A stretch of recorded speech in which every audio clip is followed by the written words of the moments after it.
फिलोरा में स्वाद है, क्वालिटी है। सबसे बेस्ट क्वालिटी इतने दिन से मेंटेन किए हुए, जबरदस्त। फिलोरा चाय एक नंबर लगती है। कड़क है चाय, बहुत अच्छा फ्लेवर है, यानी पीने में बहुत स्वाद आता है।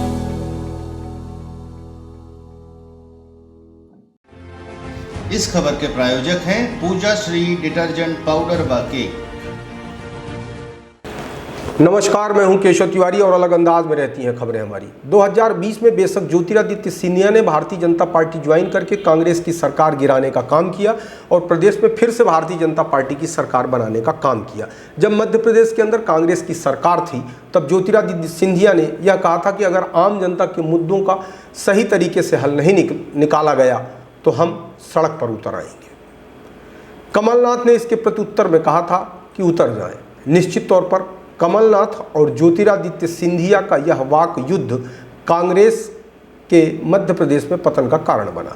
ज्योतिरादित्य के सहयोग से जब से मध्य प्रदेश के अंदर भारतीय जनता पार्टी की सरकार पुनः बन गई, उसके बाद भी प्रदेश के अंदर तमाम ऐसी समस्याएं थीं जिनके लिए ज्योतिरादित्य सिंधिया को सड़क पर उतरना चाहिए था। लेकिन सच्चाई यह है कि ज्योतिरादित्य सिंधिया केंद्रीय मंत्री बनने के बाद आम जनता का दुख दर्द भूल गए। ज्योतिरादित्य सिंधिया जनता के दुख दर्द के लिए सड़क पर नहीं उतरना चाहते थे, बल्कि उन्हें इस बात का भय सता रहा था कि कमलनाथ और दिग्विजय सिंह मिलकर उनके राजनीतिक भविष्य का अंत कर सकते हैं।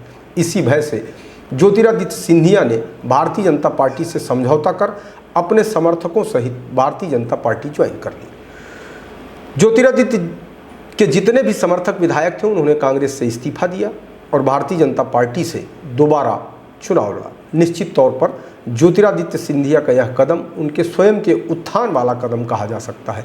अनावश्यक तौर पर जनता को कई विधानसभा में उपचुनाव झेलना पड़ा, जिसका बोझ कहीं न कहीं सरकार के ऊपर ही पड़ा। ज्योतिरादित्य सिंधिया के जितने भी समर्थक मंत्री हैं उनके ऊपर मध्य प्रदेश के अंदर पर्याप्त भ्रष्टाचार करने के आरोप लग रहे हैं।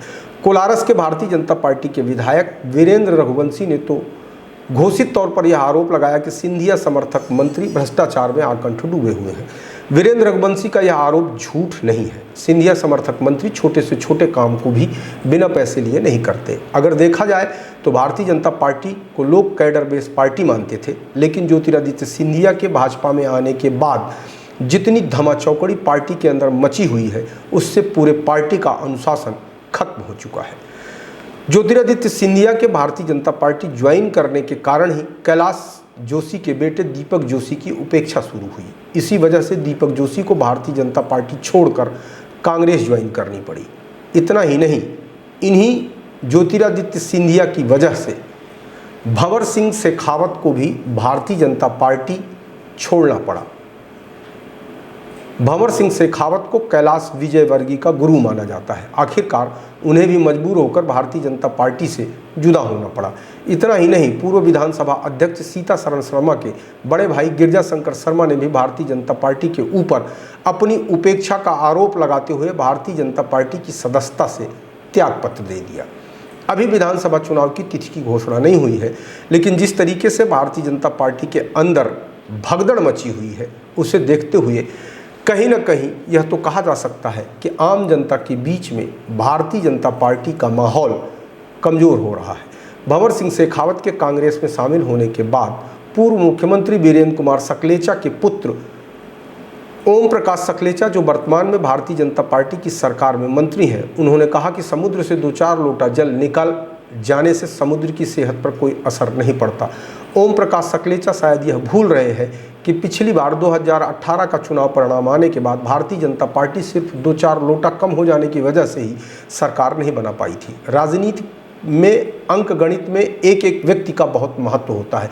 कई बार लोगों की जीत हार एक वोट से भी हुई है। इस लिहाज से ओम प्रकाश सकलेचा का यह बयान कदापि उचित नहीं कहा जा सकता। भारतीय जनता पार्टी यह मानकर चल रही थी कि भारतीय जनता पार्टी के कद्दावर नेता भारतीय जनता पार्टी के रूठे हुए नेताओं को मनाने का सफलतापूर्वक काम कर पाएंगे, लेकिन ऐसा नहीं हो पाया और इस पूरी समस्या की मुख्य जड़ ज्योतिरादित्य सिंधिया है और उनके समर्थक। भारतीय जनता पार्टी यह मानकर चल रही थी कि भाजपा के प्रभावी नेता नरेंद्र सिंह तोमर, कैलाश विजयवर्गीय, मुरलीधर राव, शिव प्रकाश, हितानंद, अजय जामवाल रूठे हुए कार्यकर्ताओं को मना लेंगे।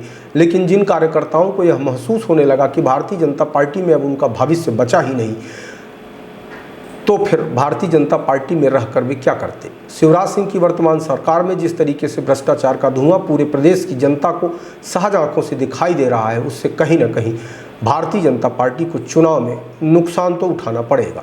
जब आम जनता भ्रष्टाचार से पीड़ित हो जाती है तो उसे कहीं ना कहीं कर्नाटक और हिमाचल प्रदेश जैसे निर्णय लेने पड़ते हैं। तमाम कोशिशों के बावजूद भी भारतीय जनता पार्टी कर्नाटक और हिमाचल प्रदेश में अपनी सरकार नहीं बना पाई।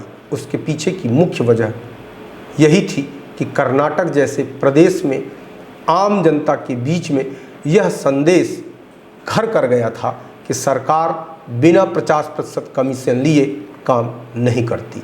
निश्चित तौर पर मध्य प्रदेश के अंदर भारतीय जनता पार्टी के नेताओं ने भी इसी तरीके से भ्रष्टाचार किया है।